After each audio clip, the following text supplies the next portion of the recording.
Bueno chicos, buenas tardes, ¿cómo les va? Estoy grabándoles este video para literatura francesa del profesorado del Instituto Alfredo Bufano, profesorado a nivel superior para segundo año de la carrera de letras, y específicamente es una pequeña ayuda para el parcial que hemos postergado para la semana que viene. Una de sus compañeras me preguntaba sobre el Cantar de Roldán, que no pudimos leer mucho, entonces voy a dar algunos pequeños consejos y algunas advertencias, algunas indicaciones, más bien, son pequeñas indicaciones para que ustedes lo puedan leer de una manera adecuada, productiva, una manera inteligente y suplir lo que en clase no pudimos hacer, que justamente ir haciendo, lo que es muy lindo, hacer en el taller una lectura guiada, ¿no es cierto?, del Cantar de Roldán. Y como es una epopeya escrita en el siglo XI, como hemos dicho, compuesta en el siglo XI y sin embargo se considera que ya siglos anteriores había sido recitada oralmente por juglares, tenemos que situarnos en esa época para poder entenderla. Entonces, obligadamente tenemos que ver un poquito el contexto histórico para esta epopeya que es el Cantar de Roldán. Habíamos dicho que fue compuesta aproximadamente en 1060, o sea que en el siglo XI se hace muy famosa y sigue siendo recitada por los juglares, aunque el hecho histórico, fíjense, el hecho histórico es de unos 3 siglos antes, es decir, relata el paso de Carlomagno, rey de los francos, del imperio, del Sacro Imperio Romano Germánico, a través de los Pirineos, por el paso de Roncesvalles. Entonces, el hecho que relata transcurrió 3 siglos antes, y como lo describe el juglar, a propósito que es Turoldo, lo hace de una manera muy distinta. Entonces, resumiendo y sintetizando un poco, la chanson de Roland, como toda epopeya, relata un hecho histórico, hay un fondo histórico de verdad, como podríamos decir que sucede en el Mío Cid, ¿verdad?, con la conquista, la reconquista de Granada.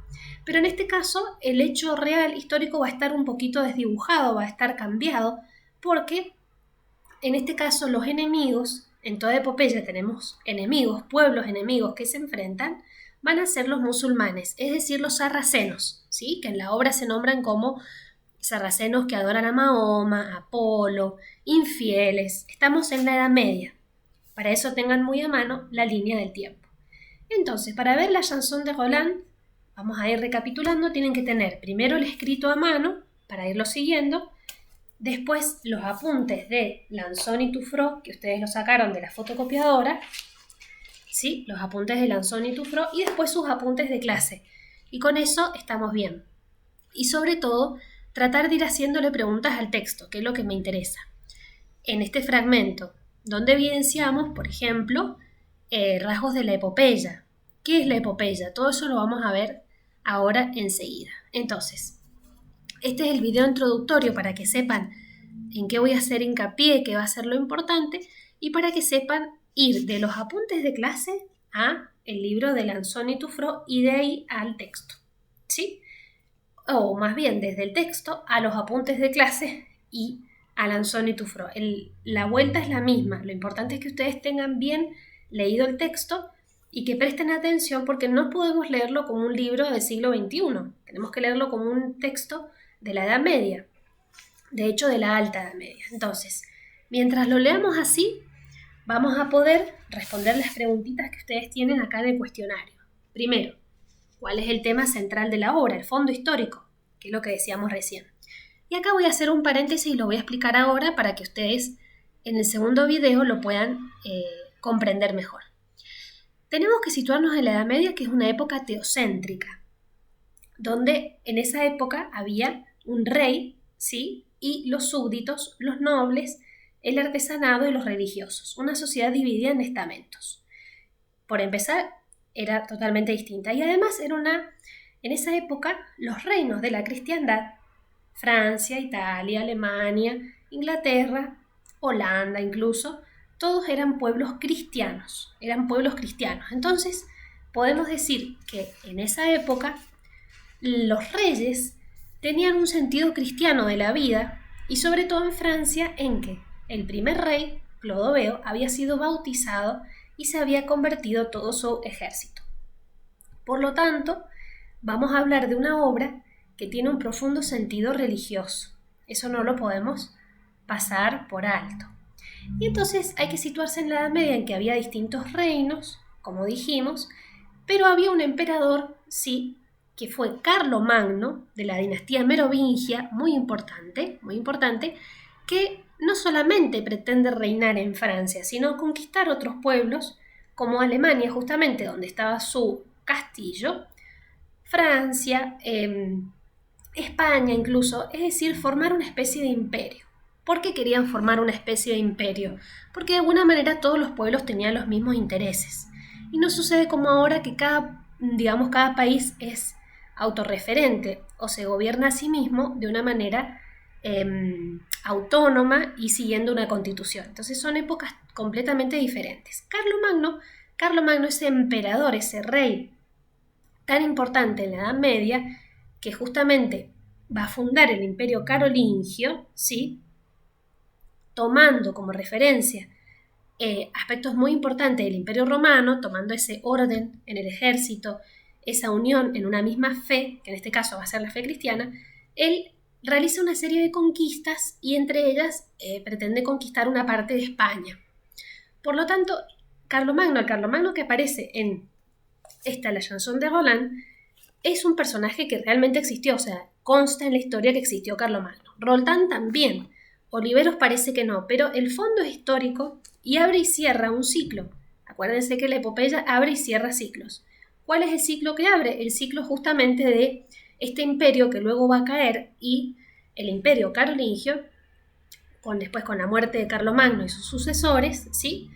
Y va a cerrar esas conquistas. De alguna manera, ya los pueblos, como Francia, Inglaterra, Holanda, todos esos pueblos ya van a tener sus propios reyes, se va a quebrar.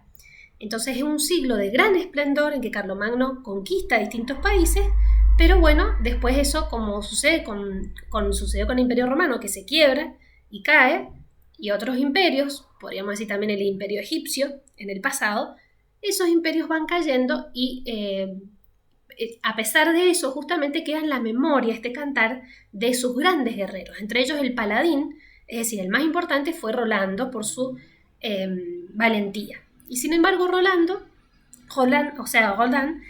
comete un acto de hibris, que es que él no quiere tocar el olifante cuando ve que necesita ayuda en la retaguardia. Después en la chanson ustedes van a ver que se arrepiente, ¿no es cierto? Pero vemos, uno de los rasgos de la epopeya es que alguno de los personajes comete hibris, comete un acto desmedido que tiene que ser reparado. Entonces, acuérdense, vamos recapitulando, el contexto histórico es muy importante. En el 778, revísenlo en Lanzón, cruza los Pirineos, ¿sí? Y cruza los Pirineos, ¿no es cierto?, desde Francia a España, ¿sí?, para conquistar España. Al revés, él vuelve de España, porque ya había conquistado España, ese es el hecho histórico, revísenlo en Lanzón, en el 778, regresando de España, de Zaragoza, ¿no es cierto?, hasta el norte de Francia, atraviesa esa cadena montañosa que es enorme, donde hay muchísimo frío, y es atacado en la retaguardia, históricamente, y esto está acá en la introducción de la edición de Juan Victorio, por vascos españoles, ¿sí? Un grupo de vascos. Y obviamente le producen un gran daño a la retaguardia, pero Carlomagno se repliega y sigue avanzando, digamos, no fue tampoco una batalla tan dura. Ese es el hecho histórico. Ahora, ¿cómo se recrea en la chanson? En la chanson ya el enemigo son los musulmanes. Por eso decimos que tiene carácter de cruzada. ¿Por qué? Porque las cruzadas justamente fueron aquellas batallas, aquellas guerras que libraron los cristianos por recuperar el Santo Sepulcro en Tierra Santa, entre otros lugares donde estaba, por ejemplo, la corona de espinas, y que justamente se tenían que enfrentar con los musulmanes. Por eso decimos que la chanson de Roland, como aparecen los musulmanes, tiene carácter de cruzada. Y porque quieren defender a Francia del avance de los musulmanes, que son infieles, es otra religión. Por ende, el hecho histórico es lo que acabo de explicar para que les quede bien claro. Revísenlo en Lanzón, está explicado en 2 o 3 párrafos, lo explica el autor, muy bien explicado. Y ese fondo histórico es lo que da lugar a la epopeya. La epopeya pretende relatar, es una especie de crónica, podríamos decir un relato en verso, en general, dice Aristóteles, que relata hazañas memorables de nobles, ¿sí? Hazañas de nobles, de guerreros, para guardar la memoria nacional de ese pueblo y para la educación del príncipe. Es decir, quienes más leían epopeyas o gustaban, como vimos en clases anteriores, era la nobleza, los aristócratas, porque les daban modelos a seguir. En este caso el modelo iba a ser Roldán, pero de una manera negativa, es decir, viendo cómo Roldán se arrepiente de haber sido demasiado soberbio para no tocar el olifante, y cómo sus amigos oliveros lo aconsejan y él no quiere escuchar, y cómo Carlomagno va a volver después cuando suene el olifante y va a tratar de salvarlos. Ya van a estar casi todos muertos, pero igualmente después Carlomagno persigue a Marsilio y lo derrota, finalmente lo derrota.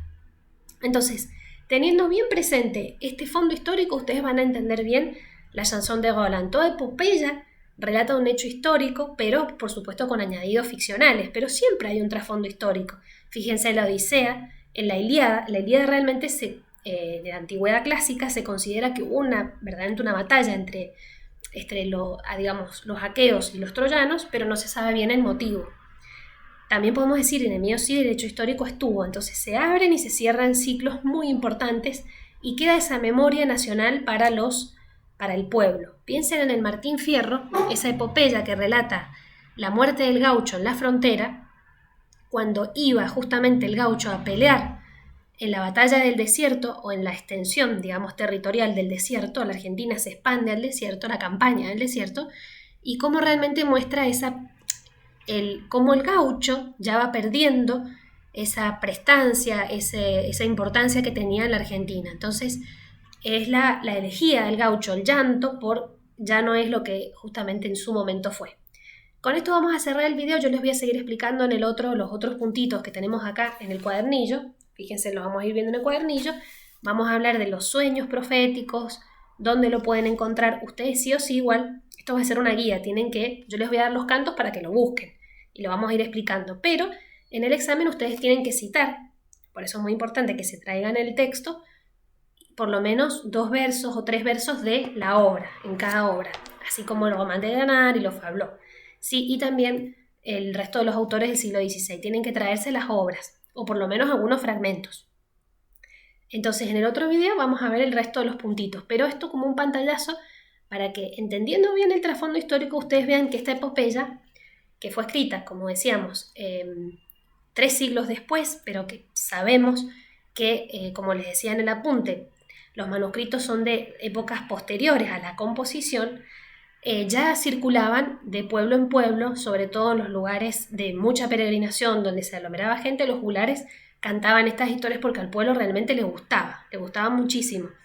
Y si bien a nosotros nos cuesta leerlo porque es otra época, es realmente maravilloso descubrir cómo un pueblo tiene esos modelos, como Roldán, como Carlomagno, y son importantísimos para rescatar el patriotismo. Es una obra que pretende rescatar el patriotismo francés, por eso se repite tanto la Dulce Francia, Todo por Francia, Dulce Francia y Carlomagno. Son modelos, piensen que son modelos del gobernante, como si ahora nosotros tuviéramos una obra, una epopeya que resaltara el patriotismo argentino y fuera un modelo para nuestros gobernantes, ¿sí? Vamos a seguir en el otro video, por ahora esta pequeña introducción. Recuerden tener a mano todo el material para poder estudiar bien para el parcial. Yo les voy a pedir que citen, y esto que yo les digo, para que justamente esta mediación que hago, porque tienen varias dudas y no hemos podido ver en clase, porque tuvimos que seguir avanzando, es importante que lo revisen con Lanzón y Tuflo, que yo sé que varios ya han sacado las fotocopias. Bueno, un saludo grande, espero que estén muy bien.